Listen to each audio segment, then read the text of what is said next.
The marketing team, we put that together quite some time ago. I would have never thought. Isn't that cute? That is. It's adorable, right? Projectile. Oh, yeah. You don't think of it until You find Okay. it in town. Everyone's ready. Aaron, you ready? Yep. Okay, welcome everyone. Thank you all for being here today. A lot of information today, so we'll jump right into it. I first want to introduce you to Terrence. Terrence has joined my team and is basically my transaction coordinator / listing coordinator. Arturo is going to shift over into some special projects and do some more stuff for the corporation. Could use another So anything to do with my listing, my open houses, my feedback, my sellers, my signs, flyers. Terrence is the man. He's in charge. He gets paid to give feedback on Tuesday. His number one priority is to give feedback to my sellers and keep me organized on my calendar for my listing. So welcome him if you get the opportunity. It's not like you're going to do other things, but we're glad to have him and welcome him. Is he a licensed agent? He is a licensed agent. Yes. He came from a couple different places. Last with the Rothschild team, is that where you were last? And then at Coldwell Banker first, and then where? Remax was an assistant for a number of years, and then a transaction coordinator for about 6 or 8 years, right? Will you hold 4 this years, up, please, for for a second? Excellent. Yes, Jen. Did you ever introduce me? Introduce me. Yeah. Yes. I don't always introduce every agent every time, but Oh, no, I mean, because he's newer. yes, I will. Then. Okay. At the end, I'll come back to that in a moment. I want to make sure that you all know TAF is treating everyone to lunch today at Good Dog at 11:30. If you're interested in lunch, at about 11:30, we'll head over there. We have a special table set up or whatever. So I want to thank TAF for that. Welcome. You're welcome. I can't stress enough, if you don't have a lender relationship, you need to make sure that you forge one with TAF. The more experience you get and the higher price point you get, that average consumer already has a lender and some lender relationship. But it doesn't mean that they shouldn't compare to an independent broker with the expertise and the proven track record of TAF and First Imperial Mortgage. So I just want to make sure that you're always constantly keeping him in mind and how he might be able to help you and your client. And especially if you're on the listing side. And you get some offer from some Remax agent or Coldwell Banker agent or whatever, a great opportunity for you is to make sure those people get pre-qualified with TAF, because that way you're sure that transaction is going to close. If he says it's going to close, it's going to close. So, Amanda helped got a contract accepted because her buyer was using yeah, I mean, TAF has an excellent reputation throughout the industry firms, and so if they from TAF or Icon Mortgage, I assure you there's an advantage to having TAF on your side. So just want to thank him and make sure that we enjoy lunch there. May 2017 was the firm's busiest month in the history of our 8-year history. And if you go back to Karen Durr, actually the 20-year history, it was the single busiest month that we've ever had. And it was almost double what we normally do. So that's because of all of you. It was not one agent or one transaction. Remember, that's a multitude of transactions. And as we've been talking about, we've been up about 20-25% every month of 2017, which was back to our goal of our January meeting that we had at the fire station or whatever. There's a number of reasons I think that is happening. I think the market is stronger all the way around. It's easier to sell houses in a more balanced market than it was when oil was dropping or you have a presidential election or whatever. But we want to continue to build on that momentum. This month, Houston Modern Luxury, I am the guest editor. This is the real estate edition. So you get a letter from the publisher, you get a little letter from the editor, and you get a little letter from me as the real estate expert in the real estate issue. And my basic comments are talking about what we've been talking about for quite a while, that we're in a balanced market and that there is a benefit to being in a balanced market for both the selling side and the buyer side. And so my basic comments as the guest editor are talking about the marketplace. I think if you were really smart, you would utilize this information in any sort of little packet that you had with both the buyer side as well as the seller side. We're gonna email you these little deals later today, and we're gonna print some here if you wanna put them in your package or whatever. And then our promotion is basically tied to this, and it's talking about meeting, and it's talking about balance. We're at that halfway point of the year. We're in the balanced market, and this is designed for you to utilize as an opportunity to interact with your clients. Your existing and older clients, let's meet and have a talk about the market. Come to one of our events. Let's meet a new agent at Boulevard Realty. Let's meet to discuss what you want to do in your community. So it's about talking about the state of the market, and it talks about balanced market, selling more houses. The number of houses that we're selling is greater than ever across the marketplace. The inventory is balancing, it's actually reducing, which is creating a stable market environment. And then the fact that there's still a good supply of houses, and now it's a better time to go list your house than ever before. You don't want to list your house with a pool when there's 50 houses with pools. You don't want to list your condo in a complex when there's 13 other units in that complex or whatever. You want to look for the right opportunity to list. You want to look for, and you don't want to buy, it's going to get cheaper. You want to buy a house because you think it's going to get more expensive. And if you wait 6 more months, it's going to cost $50,000 more. Or the interest rates are going to be a half a point higher. Or it's going to be in a worse location. So you have to utilize this information as the market leader, you know, when you're discussing both a buyer and a seller. And so I think I would try, especially in the month of June, you know, to highlight this information. I would take a little copy, highlight the pages, and drop off a magazine at my listing because I want to remind you where we're at in the marketplace. If you have a buyer, I would try and get this information to them and hand them a magazine and say, here's the real estate edition. Just thought you'd like to know what's going on in the marketplace. So. And remember, for your listing packet or whatever, we can come up with a version of that ad for you too if we have a photo that works. Yeah, I mean, right, we can pop out my photo with their photos. Is that what you just said? Happy to customize the same message for your own listing presentation if you want. So, any questions about that? I'm not going to delve into the state of the market because we've talked about it so much at the moment. But I mean, I think it's relatively balanced in most of the areas that we're doing business in. Okay, so we're going to send you this sort of information and print it out for you.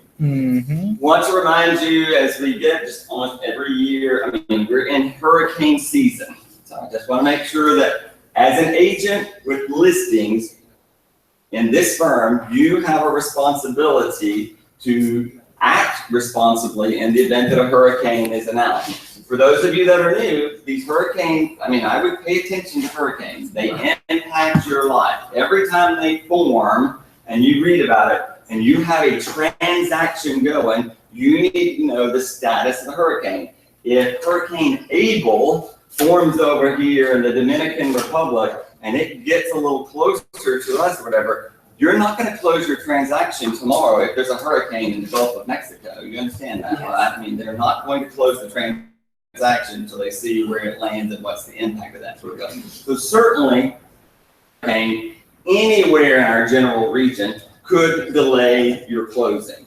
Okay, that's if you're new, definitely want to know about that. But as we get closer and the hurricane starts forming into our area, and it's been a while since we've had one, so the likelihood is we're going to have some sort of hurricane. I mean, but who really knows? We may not. But remember, it's the wind and the rain and the damage as a result of that. So we have a guide that we have for the buyer side, which is on your back agent. I'm not going to delve into the buyer's guide too much side over here. We'll send it back out to you. And you can, if you want to send a little resource to your clients, be happy to use it. I'm way more interested that you understand what you need to do. If you have 3 listings, one's in Pearland and one's in Montrose and one's in Oak Forest, we've got a sign in the yard and a hurricane forms in the Gulf, we have to remove those signs. I cannot afford to have a sign pick up, twirl around in some wind, and go through some windshield and kill them and decapitate them. It isn't going to look good. So we are going to remove the signs. I'd rather err on the side of caution. So we're down over here at Boulevard Realty, and I'm not gonna leave, the staff's not gonna leave. We're gonna be here to help you, but I am assuring you, you don't know how many potted plants on balconies I removed during Hurricane Ike when the winds were blowing and everyone was out on the interstate. I'm over here clearing out hanging ferns, you know, it didn't fun at all. You'd be surprised the number of people, the out-of-state sellers that want me to personally go and plywood up their house. I don't know how I think that was gonna work. I don't even know how to use a hammer. But there are some expectations. If the house is occupied, you need to communicate well, and the seller can pick up the sign and the flyer back. You want to trust the seller. Well, I want to ask them first if they're going to do it. Right. You know, and I would err. They would probably prefer to pick it up than they would to have it propelled through their house. Garage. Yeah, they Yeah, just take it up the day, you know, 2 days when the hurricane forms and it's in the Gulf. Let's pick up the signs if they're occupied in flower boxes and put them in the vehicle. Remind them of their other things that they need to do about their potted plants and about their pets and about all those Patio things. furniture. Right. Yes, Rob. And a really stupid thing, if you think there's Yeah. any chance of your super shackle Yep. flooding. Oh, that is, Because once they've that's shorted done. out, they are a nightmare to cut off with bolt cutters. Oh, wow. I went out after Ike and retrieved all sorts of shackles. Right. There's still some out there. Right, of course. So just familiarize yourself with this information or whatever. It's, you know, it's usually not the occupied listings, it's the unoccupied listings of sellers who are out of state that have these overwhelming demands of us that are going over there. And it's the 3-story townhouse sort of thing that gets us in more trouble than any, you know, there again, their barbecue grill and their patio furniture, their umbrellas, their 4th floor rooftop deal with a bunch of furniture and stuff on it. You know, what are we gonna do about all that sort of stuff?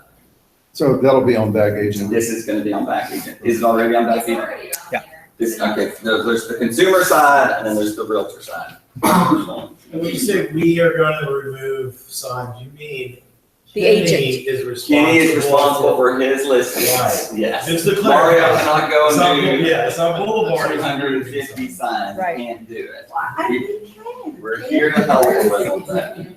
We're here to help, but we can only help so much. Yeah. Right. Good point, Ken. Okay, questions about hurricane traffic? Okay. Want to make sure that you know about our little resource thing. We've been sending this out. We're gonna send it out on Tuesday. You're gonna get a new one here in just a few minutes, right?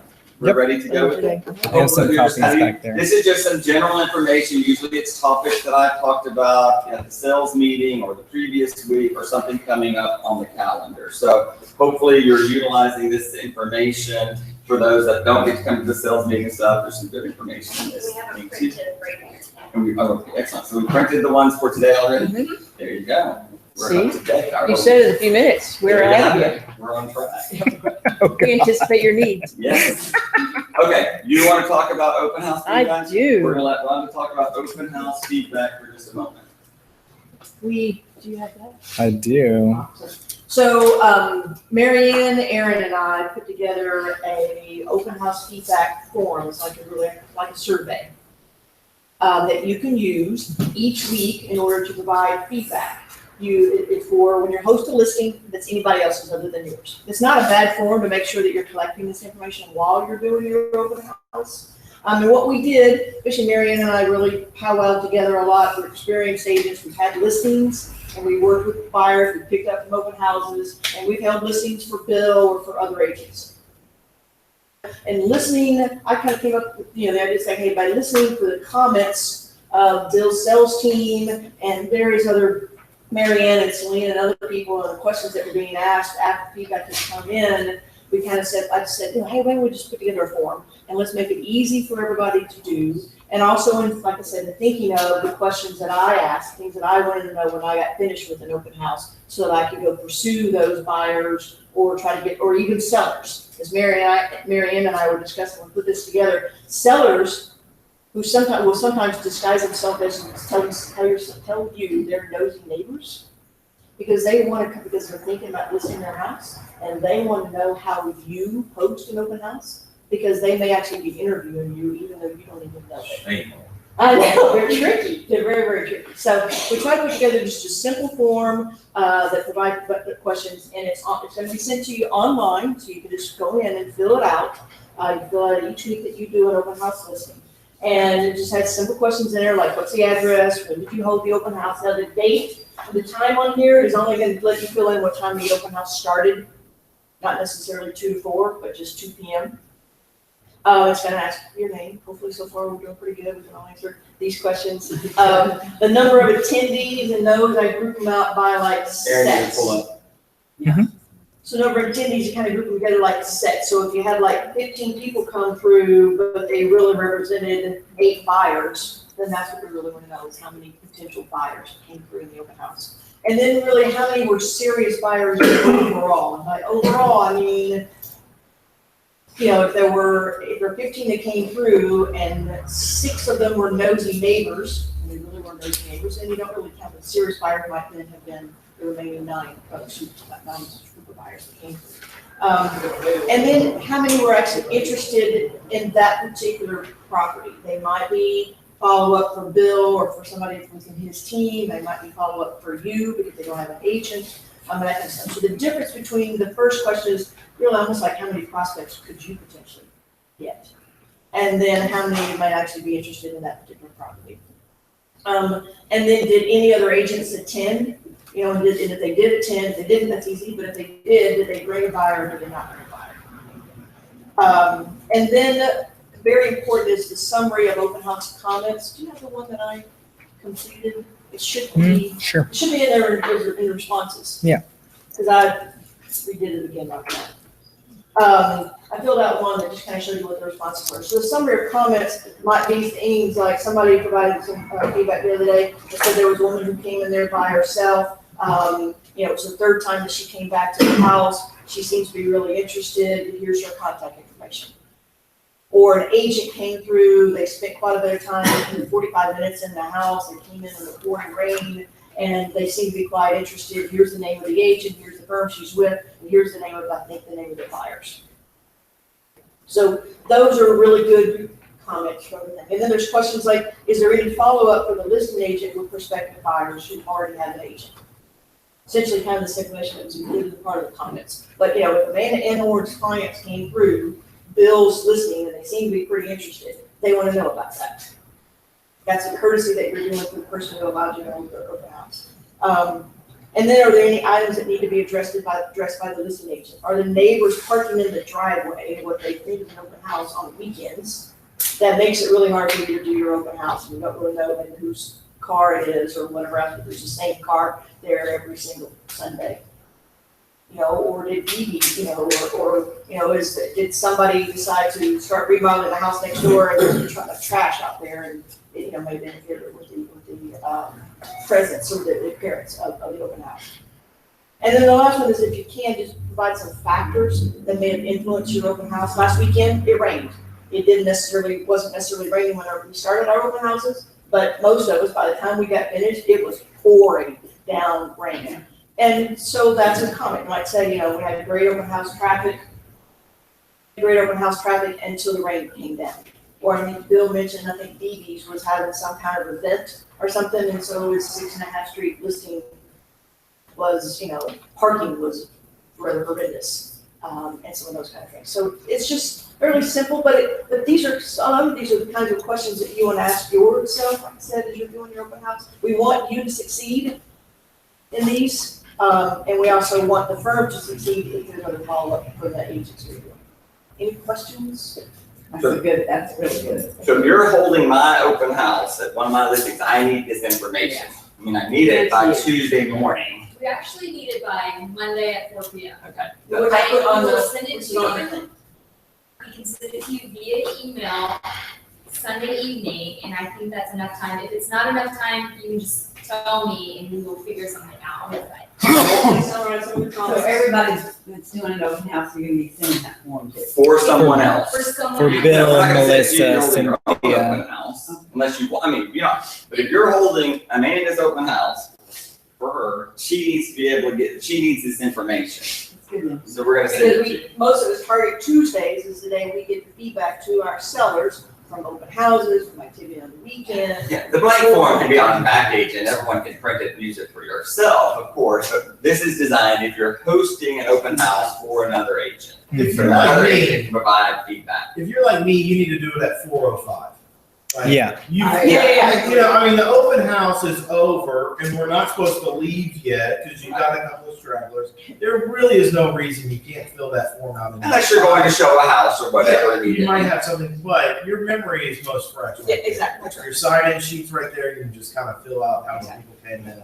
So Mary Ann will send it out while you're on Monday, while you're on Sunday, Yes, right? it is So it's Sunday. available for you to fill out right after the open. Well, it was always my Sunday night activity. I would follow up. There's a reason you're still single for all these.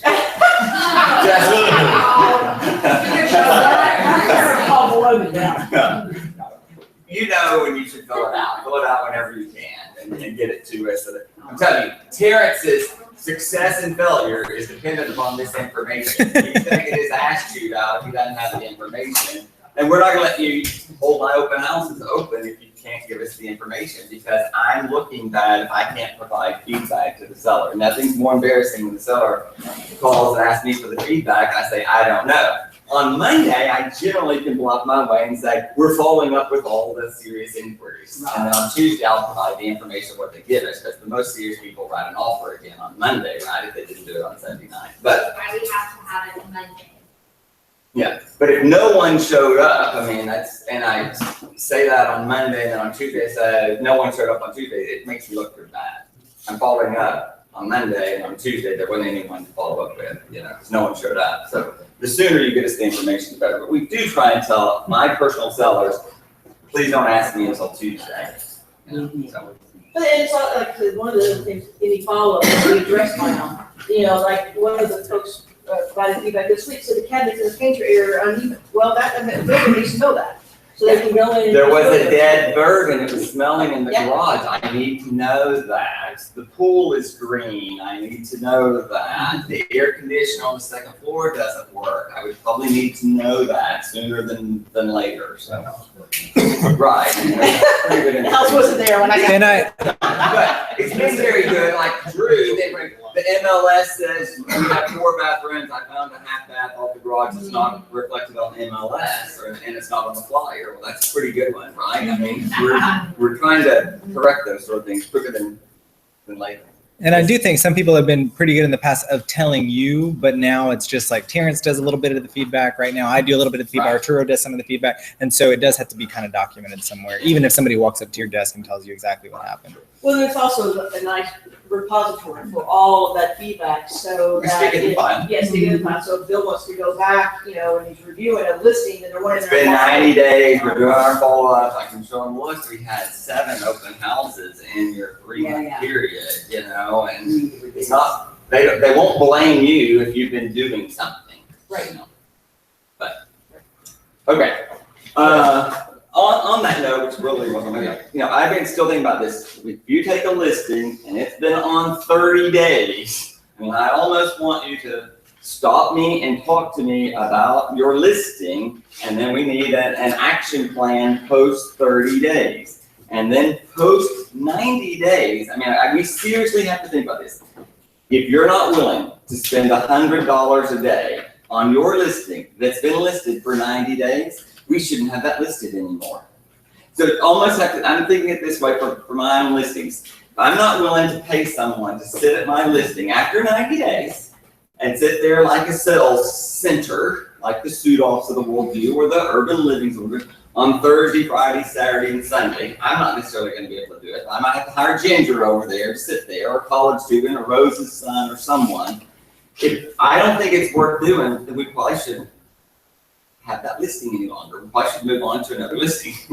You can't keep dating someone if you just don't think it's ever going to get consummated over there. You got to move on and free yourself up for something else. So I think the worst thing we can do is keep trying to sell some listing that's never really going to sell, and our efforts don't get focused on one that really is going to sell over here. So new construction or something, I'm not talking about that necessarily, but I think we have to reevaluate why hadn't the damn thing sold in the first 30 days?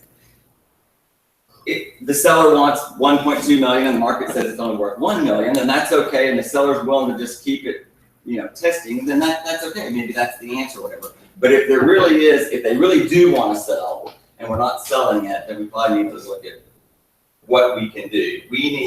Our industry needs to be more proactive after the first 30 days and not just sit there and hope for a different result. Could we go make an appointment, go sit down and talk about reducing I it would. at 30? I would. Change it, take nighttime photos, do the virtual staging, hold it open every Saturday, take it off and re-enter it, change the comments, have more in the comments. Maybe it's been too complicated. Maybe we're oversimplifying or overcomplicating this. I don't know. We're gonna have to look at fresh eyes. Sometimes I want Francis to go look at a house and write some comments. I may not like his comments, but I want to know what his perspective of that. If I've sold it 5 times, I don't want to just use the same comments I used in 1998. I want to rethink the thing. So sometimes I need Jerry to go look at it and say, Jerry, what do you think of this? And he'll look at it from a different perspective. I want an action plan. I want a 30-day action plan. That's hold it open, have a broker open house, get some feedback, test the market, see what the activity is. But the best activity in our market is going to be in the first week or two. It's actually worse after that. So we need to be more proactive after 30 days. And we need to rethink them. Well, if we're gonna say this, so why don't we just take it off in August? Okay. Keep it listed, but remove it. I don't want it to necessarily expire and let 98 agents, vultures go after it. It's gonna list it, but we're gonna remove it from the MLS to give it a little break over here. We may or may not keep the sign up. We'll show it off MLS or do something of that nature. But yeah, I think for some of these listings, we want a plan that maybe did not include keeping it on the MLS for an extended period of time. Give it a break, put it back on later. I just did that with my Milo. I asked Frank and Thomas both to take a look at it, refresh their remarks, gave them some different kind of focus. And you got some folks that came through the open house because we had refreshed the pictures and the comments and everything else. I did all that in timing to post the open house. So when it popped up, people would look at it as if it might be a new listing. Yeah. And I got folks that had never heard of it, weren't aware that it had been on the market for 45 days. Okay, questions about that? Okay, moving on. Our main topic today. Are you a market expert in something? Jerry, what is your market expert? What are you the market expert in? What are the Heights? Yes. Okay, good answer. Amanda, what are you a market expert in? Oh, mine is just right here. I dropped it. Susan? Boulevard Oaks, Road. Okay. I want you to be able to answer, I'm a market specialist in millennials, in new construction, in historic properties, in historic districts, of single mothers, of divorced mothers, of foreign nationalists. It doesn't matter to me what your specialty is, but you have to have one. And you have to be working on it, and you have to be grooming that. And when you become a market specialist in millennials, become another market specialist in something else also. It's not just geography. We think of real estate as geography, and I'm not discounting that, but I want you to think beyond just geography. I did personally start Norhill. That was my specialty, and I focused on Norhill. I focused on every new listing. I took and I saw I knew every house for sale. I knew who the cooperating broker was, the average repair allowance for the previous, 3 months or whatever. So when you went on a listing, I could go, the average price was $135,000.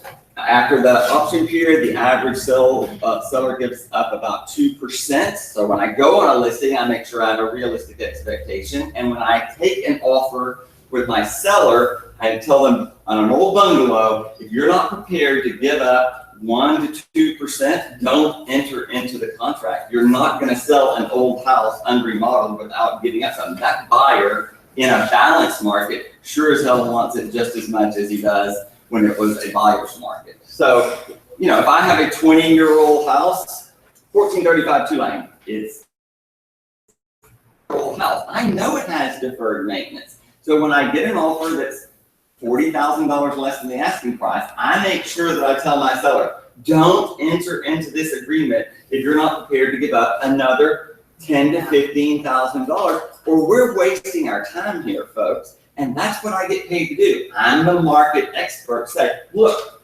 Mosby Circle gave up $20,000. It's a 23-year-old house. Euclid gave up $17,000. It's a 20-year-old house. You know what the average repairs on a 20-year-old house is? About $20,000, right? Because that happened 4 times in this last 30 days. And you can study the MLS and figure that out. You don't have to be me in that experience. I can tell you, I can look what the average old house in Montrose gives up or what they give up in Memorial if it's built in the 60s, so that you become more knowledgeable about how that works. So I want you to be thinking of yourself as this market leader and be able to defend it and say with confidence to your buyer, I'm a new construction specialist.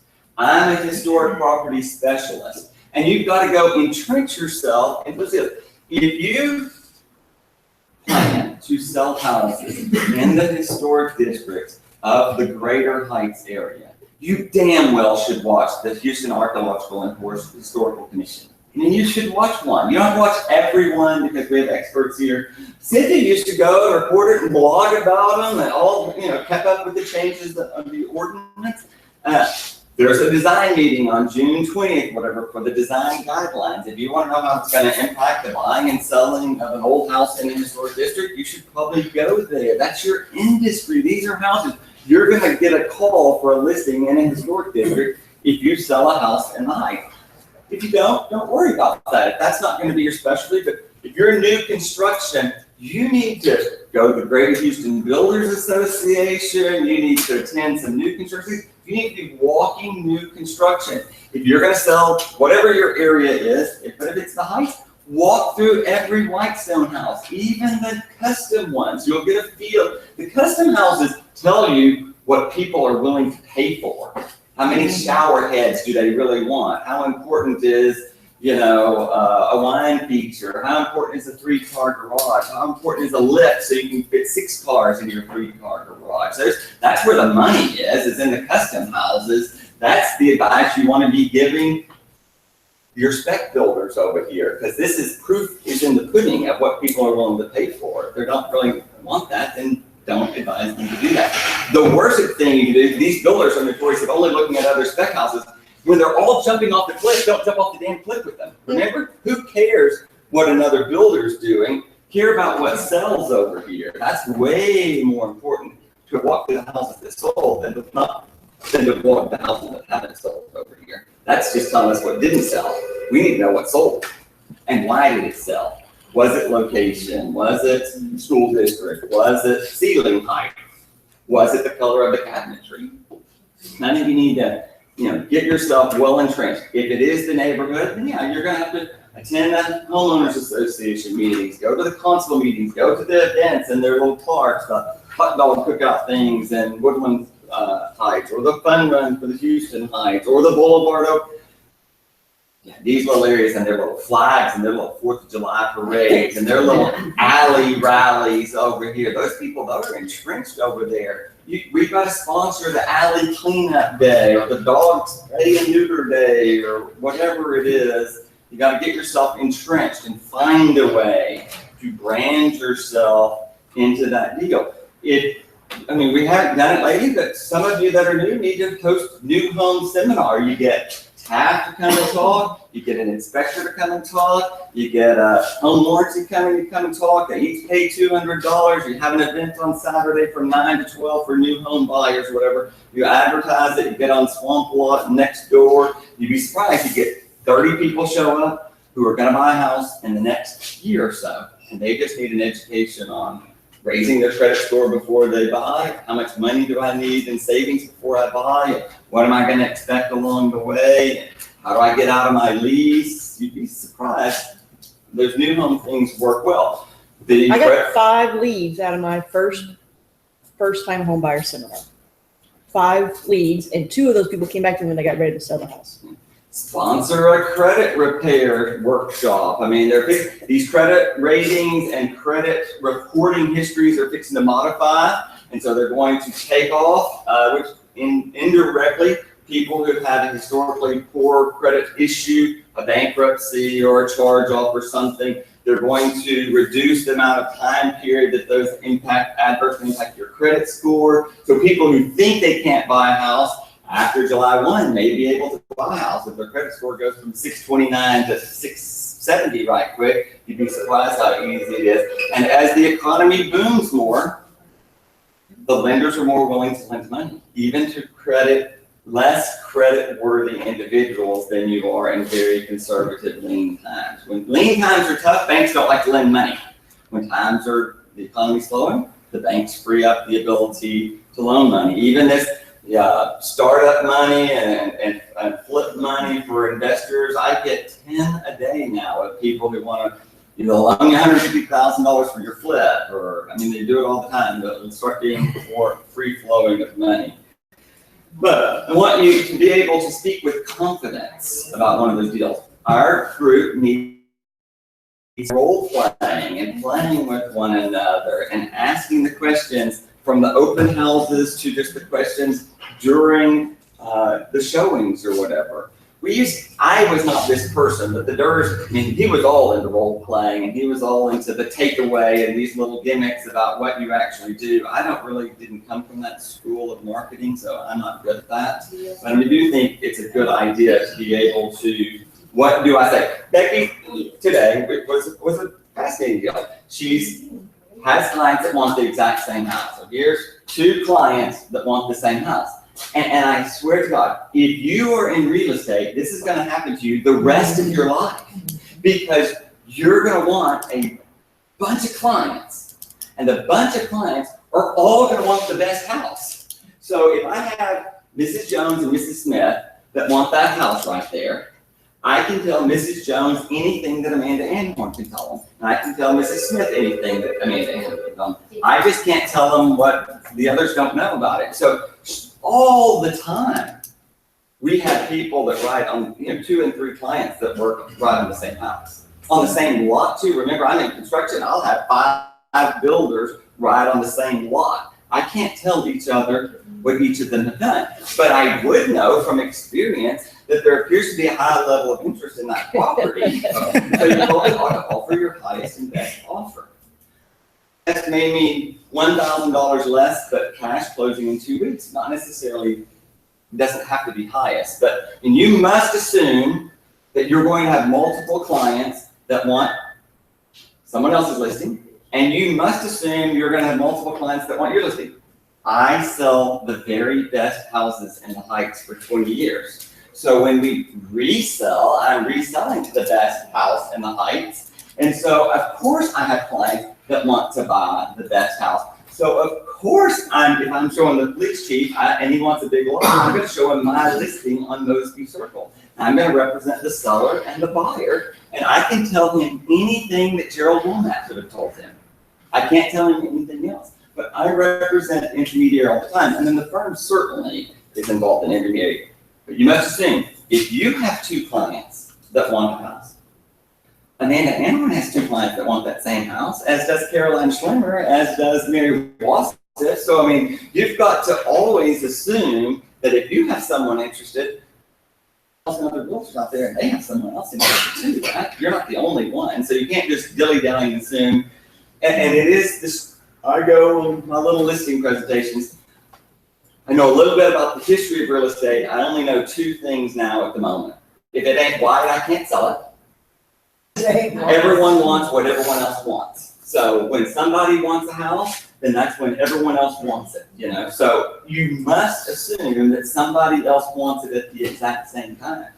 The moment I get one offer, I seem to get multiple offers. And I don't know why that is, but it has been the phenomenon for the last year or 2. The theory of the track. It is. They want it because someone else wants it. That's validity in their marketplace. They would much rather, the consumer appears to much rather be in a multiple offer situation because he feels safety in numbers than he does being the outlier and bidding on something that no one else has bid on.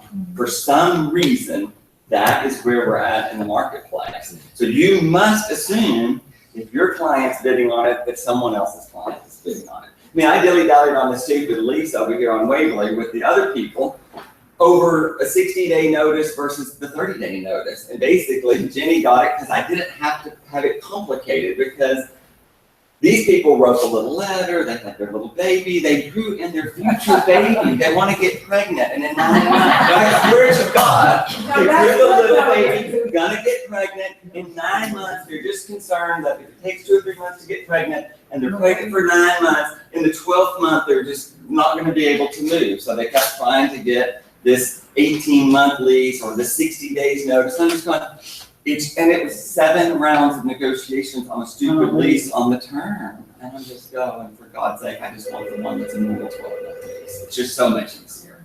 And versus all that interaction on a stupid lease. I mean, you'd be surprised. You must assume that everyone else wants one of these deals.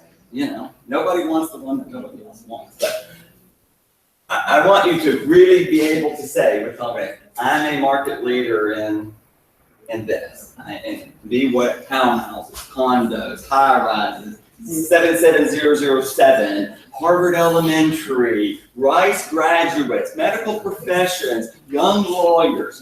There's so many spheres that you should be working with. You've got to be working in one of these things. You've got to be working. And you've got to know the products out there that fit. To say that I'm great with single mothers, you gotta, come on now. All the time I sell the $1 million house, and now I gotta go sell the wife the $500,000 house, or I actually can't afford the $1 million house. You sell the Euclids of the world for $800, you gotta go sell Robin a house for $400,000.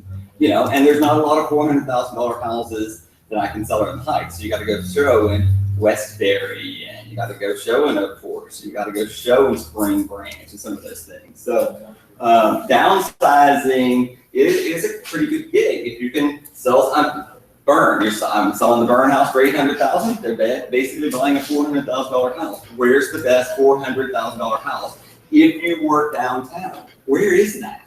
And you got to be able to know.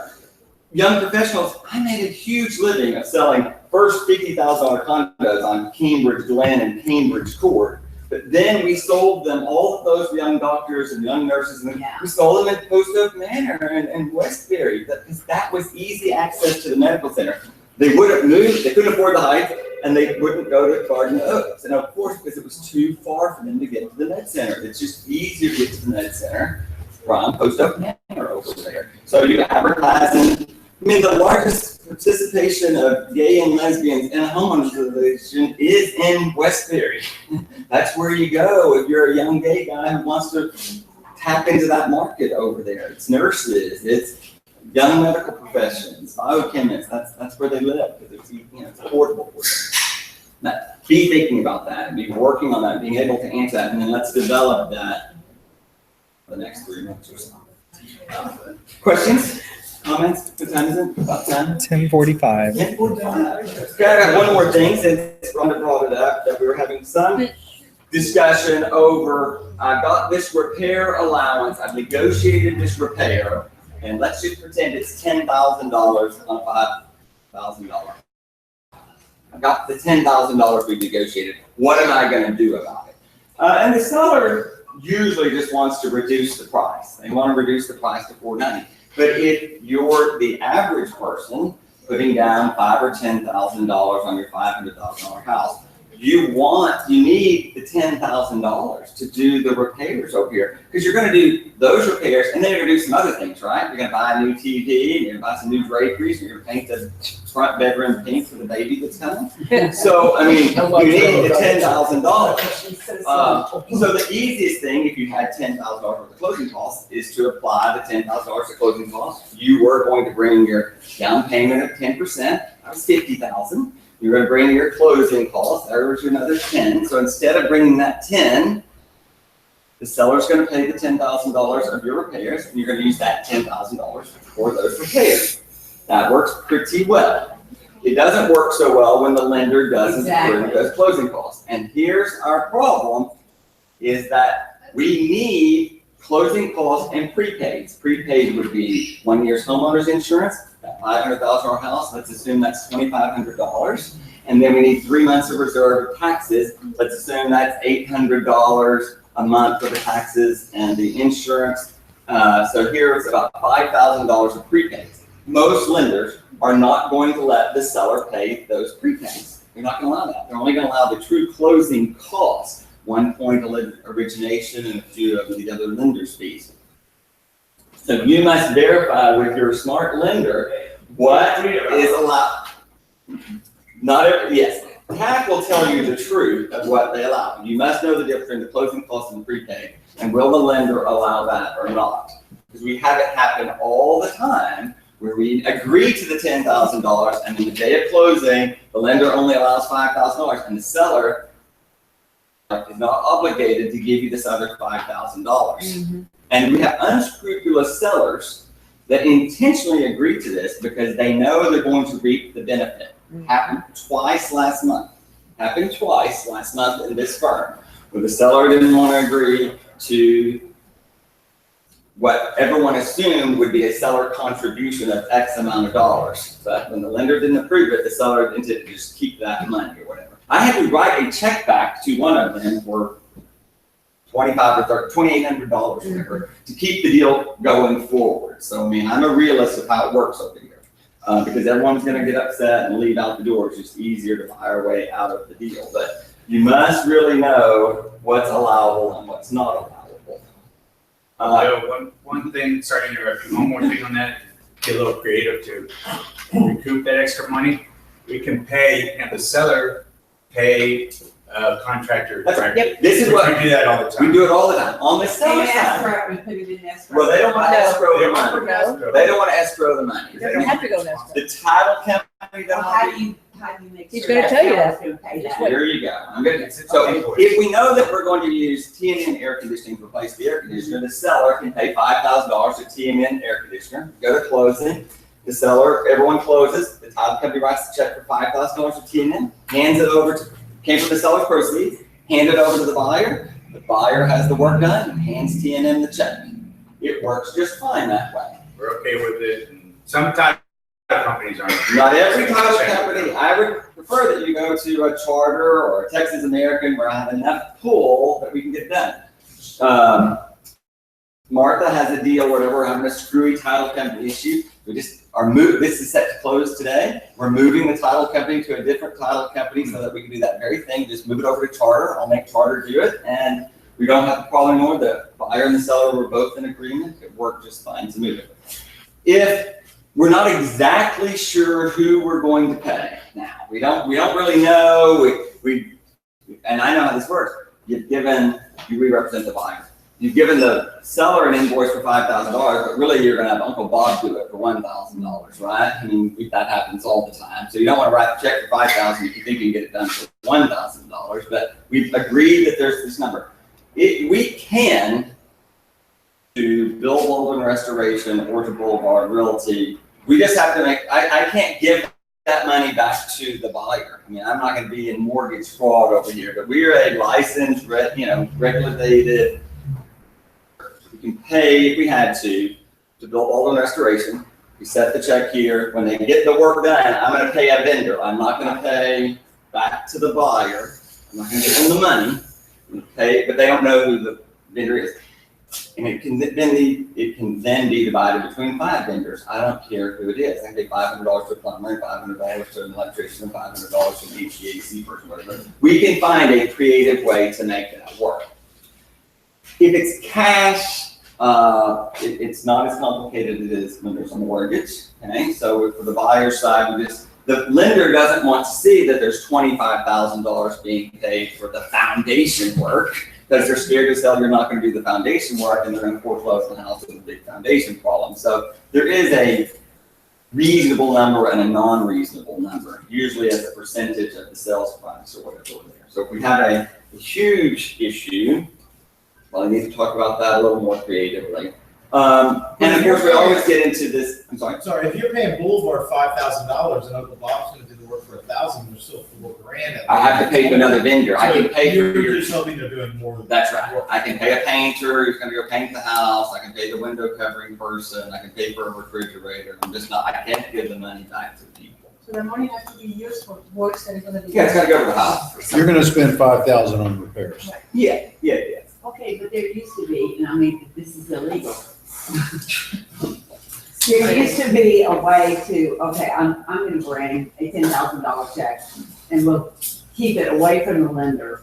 I mean, is that, is. It's still done, I mean, it's still done, it's that's no different than reducing the price by $10,000. I mean, it's just, That is the fraud part. it is the fraud part. If you use the $10,000, if you use the $10,000, I'm gonna make the house payment for August and September, and then I don't have any more money for the house payment, and I go into foreclosure and I didn't do the repairs, that's fraud. They were doing it all the time.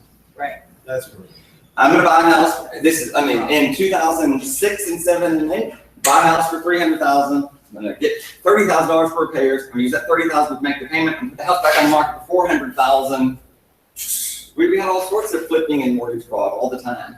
I'm gonna use your Well, I'm not, but son to buy a house. Okay. We're gonna use his credit score to buy the house. He was never really gonna live there. We're gonna get back this $30,000. You're gonna pay this company over. I mean, I don't wanna get into how the mortgage fraud worked, but it was billions of dollars. Oh, of well, I'm loss. not saying mortgage fraud, I'm just thinking about the people that I work with it, they're gonna.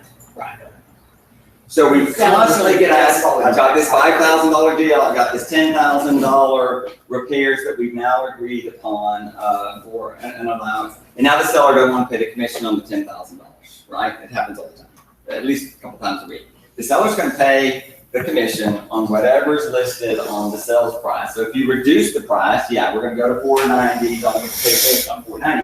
But we work on his behalf for the $10,000 and kept it from being $25,000, right?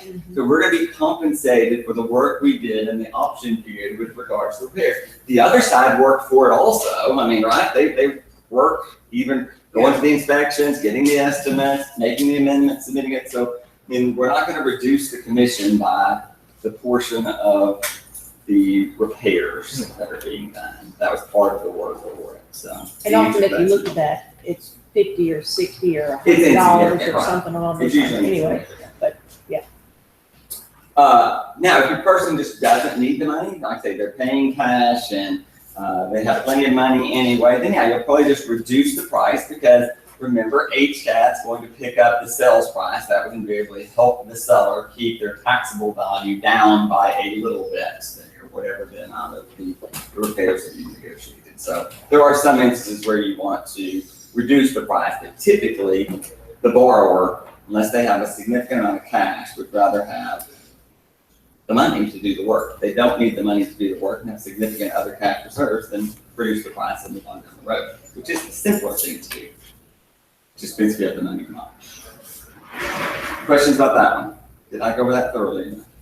You said reduce the price? If you have significant cash, then yeah, you want to reduce the price, especially, yeah. If you were the buyer, you'd want to reduce the price because that will help your taxable value later. If you were the seller, you'd want to reduce the price because that is reducing the commission by that fractional amount. So if there's significant cash involved, then yeah, reducing the price is by far the easiest thing because now we don't have to mess with any of these checks and the title company nervous and the lender nervous. It's easier to reduce the price and move on. But that's more the Exception than the rule. than it is the rule. Most buyers do people- not have $20,000 sitting around, roof and fix the foundation and redo all the plumbing.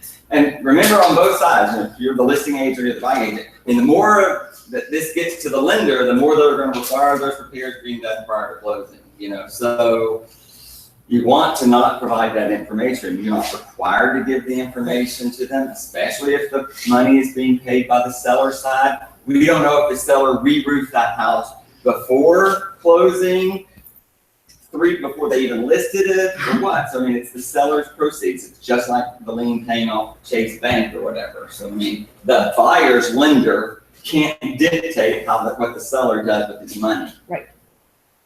Only issue comes is if we're getting money for the roof and the roof work's never done. That's what they're hesitant about. That someone's going to get paid the roof company, and you're going to avoid the check later and then just deposit the money and the roof never got done.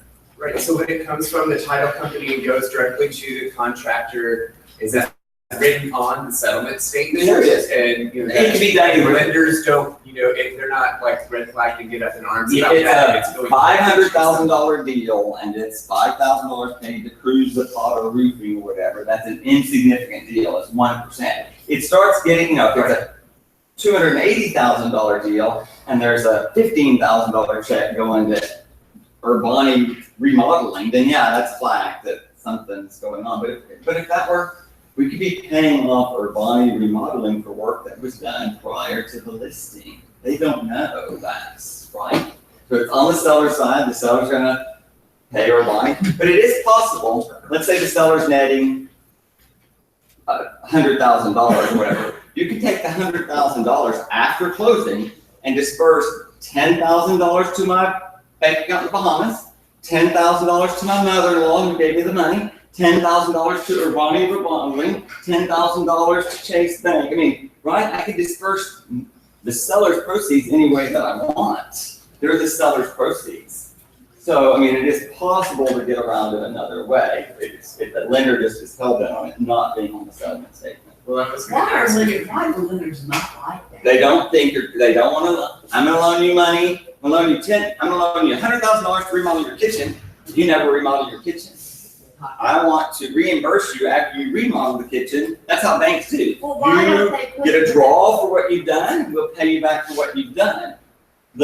On construction loans, they want the same concept. We're happy if that was paid for and done. We're happy to include that, but we have no way to guarantee that the work's going to be done. And that's why the title company doesn't want to escrow it. That's right. And the then title do company isn't draws involved on in it. That's and do right. the draw- okay. The title company isn't involved. It is possible to have the title company escrow money. I mean, there again, if it's one that we use all the time and all the parties be the same thing, just like a release. We're gonna go to closing, we're gonna escrow $25,000 when the buyer and the seller and the buyer's agent and the seller's agent all sign, we're gonna, pay that money somewhere. It's not like it's not Right, done. common. Okay, thank you. Yes, So this all has to be on an amendment somewhere. that's right. Do we give that amendment to the We don't lender give at all? it. Like, No, we don't No, give it to no, lenders. no. Because it You don't give is, it to that's why lenders. it's on the settlement statement, Yeah, right. that this amount of money is going No. to Baldwin Restoration. we don't From the give the- seller side, the Right. seller, that the Chase does not know that I didn't go remodel that house Okay, for your client. I got I'm it. getting paid back at closing for work that I did on behalf of your client. got it. I got They it. don't- We don't give the seller's payoff statement to the Right. buyer's lender. Right. No. It's kind of the same thing. On the Okay. settlement statement, I there's get a it. payoff to Chase for the loan, a payoff to, All the time, I'm doing coastal fumigation the day before closing and paying coastal at closing. Yes. All the time, I'm re-roofing a house 3 days before closing and paying the roofer at closing. I mean, there's a lot of things that we're having to do that way that we're paying at closing. A little bit, but would be hesitant how much you tell the buyer's lender. Yeah. They don't really want to know about stuff like that. And we're assuming that it appraised at the value in its current condition. The appraiser didn't mark out any of these items as having to be done prior to closing. We're not talking about some VA loan, some weird deal like that. We're just talking about it appraised as it was with that roof. Now we're gonna go, and it wasn't a new roof, we can say it was a new roof, but we got $5,000 for a new roof. And now we're gonna go put the new roof on after closing, which may in fact raise the value of the house by $5,000. Okay, any other questions? All good, thank you so much. Wait, we have that one last thing. One last thing? One last thing. Remember Danielle's here with her Oh, magazine. yes. Tell me what we're doing there, Aaron. So there is a company that produces hyper-local neighborhood magazines. They crowdsource the content from neighbors. Where's Daniel? They crowdsource the content from the neighbors, and so it's like your people on 7th Street will write an article that's about summer fun things to do. And Danielle is our Houston Heights publisher. And they are different than a lot of publications, particularly Heights pages, even though we continue to advertise in Heights pages, that they only do, a set number of realtors. It's not going to be a realtor is going to be on every page. And she happens to have a couple of openings for the Houston Heights version. Come tell us that. Okay, great. Thanks, y'all. Thank you. So yes, the company I work for is Into Publishing, and as Aaron said, thank you for having me today. What we do you have my little I slide do. Here it presentation? is. I don't know. What we do again are hyperlocal publications, and so I'm the area director for the Heights. And my publication, I have some copies here, and y'all can kind of pass them around. If I could have them back, that would be great. But this is Historic Heights Living. I'll maybe kind of share a little bit. Yeah. You have one, yeah. Oh, sorry. We can start on the first one. But basically what N2 does, the company was founded in 2004. This is our growth. We have about 28 publications here in Houston. We partner with really affluent neighborhoods. So my publication is mailed directly to residents of the Heights, East, West, and South Historic District. It's 1,240 homes, all above 500,000 value. And so we're actually the 17th fastest growing private media company in the United States. So in addition to the Heights, we also have Tanglewood, we have Southside Place, we have Headwood Village, we have Royal Oaks, and I have a market map I can give everyone too. And you can go on to the next one. But we have about 1,000 publications across the United States. And this is kind of why we're different. And again, Aaron's been touched on this. What we are is sort of user-generated content similar to Facebook. So everything in the publications is contributed and written by residents. So that's what really sets us apart.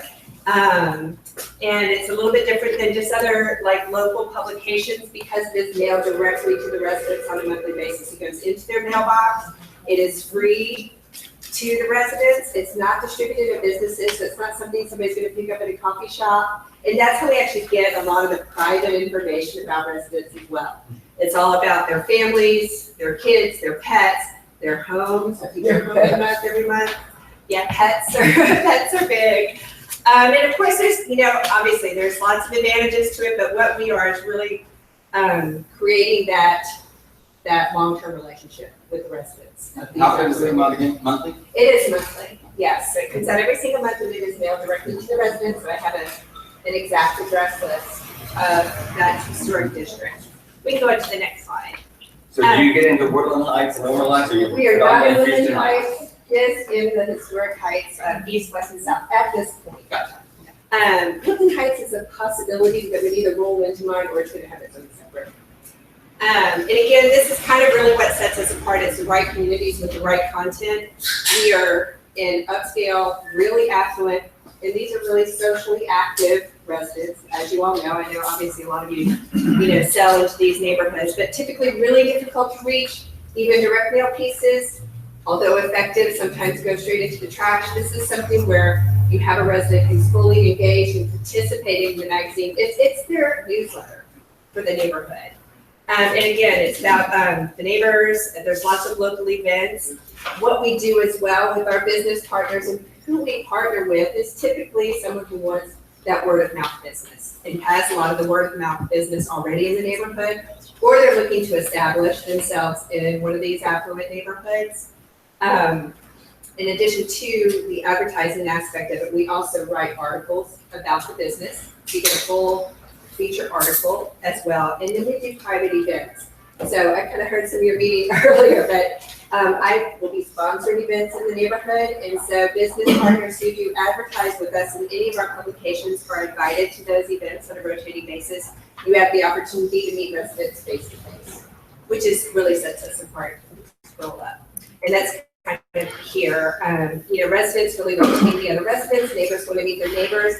Obviously, the Heights has a really strong community feel already, but this is to get neighbors together. Typically, 20 to 30 people might come to one of these events, and you would have the opportunity to maybe just have dinner with them. And we also generate content for the publication that way. A lot of them do have like a restaurant review on a monthly basis. Everybody gets together, you sit down, have dinner with them, really fun. And of course, the residents really want to support the businesses who support the publication because they know that that's how they're getting it, because biz advertisers support it. This is kind of it. So partnership options, it really is multi-month exposure. The minimum contract we do is 12 months. But again, with that, you get a write-up specifically about your business. But the other cool thing that we do are these two parts here is unique ads that are relevant to the community. You can put in an ad that is specific to the Heights. It can have one of your listings in it, or it can be specific to Tanglewood, have your listing in it. It can be featuring a resident who you've actually sold to, or someone you sold to, or one of your buyers. You can have that person in it with a testimonial from them, and you can change it monthly. So you have the opportunity to change it. So I do have, if you look through, you might see like Kathleen Curtis, she changes hers monthly. She puts in a different listing that she has every single month. So that's kind of really what sets us apart, makes us a little bit different. So again, you're really efficiently reaching that resident and you get to build your brand in the community and really further develop that strong word of mouth. You limit the number of realtors? Yes, Yes. yes, I mean, I will say that I can sell them to any of the other publications and they can sell them to mine. So there's no exclusivity per se, but we do try and cap it. And what we do as well, and you'll notice if you look through, is we keep it 50% content and 50% advertisers. So you're never, again, gonna have page after page after page after page Of ads. Right, yes, we really. So is the social, is it mixed in or is the social part first and then the? It's mixed in, and so there are some pages that are sponsored, like Karen, there are sponsors of Remember When page, and so she has that page every single month. She's still active. Yeah, I don't know. Sorry. Turn this off. But it's in the Heights right now, and I do want to kind of really cap it, I do have the ability to cap that, but I don't have the ability to keep other people from selling into mine, but at this point, no one has consulted the realtors into it. And of course, I have those other neighborhoods as well, and so, yes.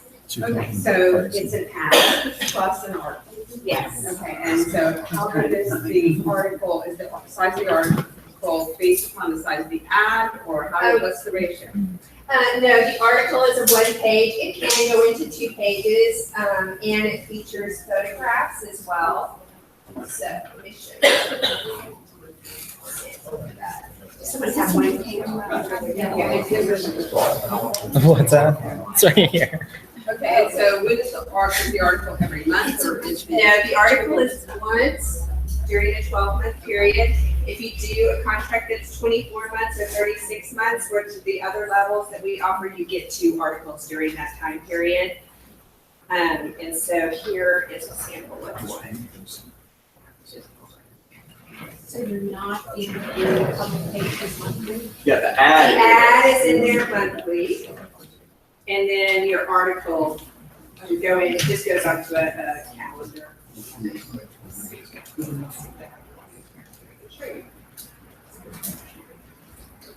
I don't have one of this one. That's weird. Sorry, I typically have it. But it's just a one page like this. It would be almost like this. A one page, and you can feature photos. You can put your listings in. You can put your clients in. You can put a picture of yourself in. So you get that in addition to your ad. You do. During the course of the contract, 12 months you get 1, 24, 36 you get 2. And it just goes onto an editorial calendar. If you have a certain time of year you want it to be in particular is important to you. Do you also have an electronic version? No, we do not. And the reason why we don't is because, again, they're private It's publications exclusive. and totally exclusive for the neighborhood. And because people really share photos of their kids and even their babies and like their addresses and everything in here, we don't have an online version of it. Having said that, there are some publications like Royal Oaks, where she's been in print for 8 years in Royal Oaks. It is the official Homeowners Association newsletter.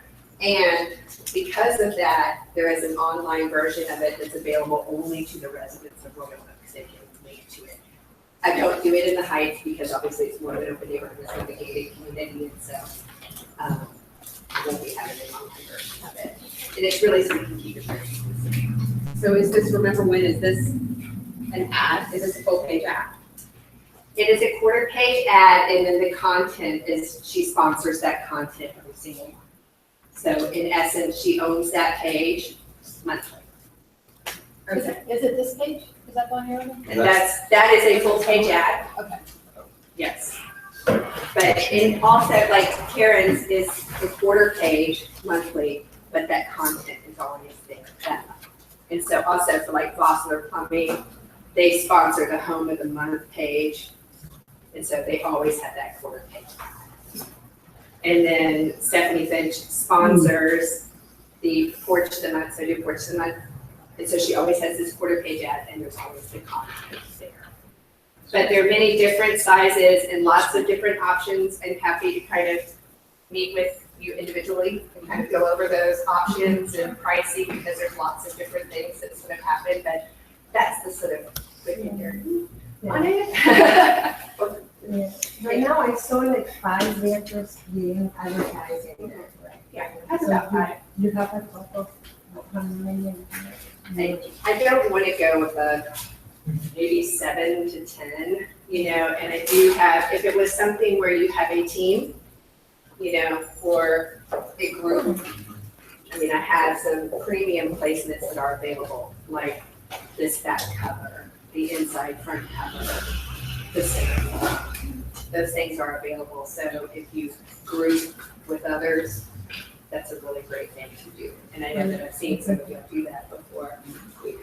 And the only distribution is mail out, is that correct? It is mailed to specific addresses. I have specific addresses in the east, west, and south historic district of the Heights, and every other single neighborhood that we do, like Tanglewood, Hedrick Village, Southside Place. It's specific addresses. It goes into the mailbox. It is delivered by United States Postal Service. So, but everything in it that you see in it is all about residents of the neighborhood. You have a rate card? I don't really distribute the rate cards. Like I said, I can meet with you directly and we can talk about the different options, because there's so many different options that we offer. So, and we can always find an option that works. So, yes. I have a rate card, but I don't like just. Yeah. Okay. All right, Thanks. all right, thank you Thanks, very Danielle. much. Thank you all. Other questions? Thank you. And what time is lunch? 11:30? 11:30. We need to run that. We need to run that. We did at the beginning, and it's in the 400 emails we sent about it. So that means we'll only get 5 questions about it, okay?